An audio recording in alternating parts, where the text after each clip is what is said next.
Inilah munafiknya PAS. Matlamat menghalalkan cara.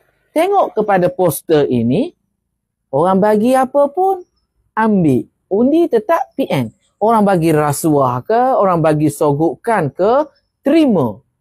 Yang penting undi PN. Kamu nak berjudi ke, kamu nak mabuk ke, buatlah.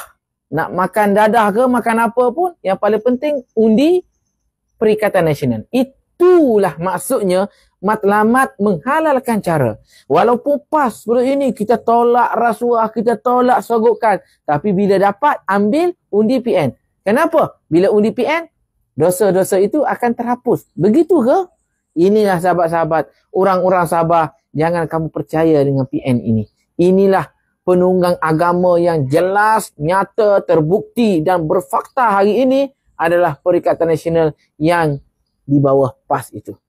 Inilah hakikat dan sebenarnya. Mereka kononnya berceramah tolak rasuah, tapi bila ambil rasuah, undi PN, tidak menjadi satu kesalahan. Bahkan tidak berdosa. Yang paling penting undi PAS. Inilah kesesatan yang nyata dan penunggang agama yang terbukti. Jadi kepada orang-orang Sabah, jangan kamu percaya lagi kepada PAS. Ini rusak agama, rusak bangsa kerana politik songsang daripada PAS.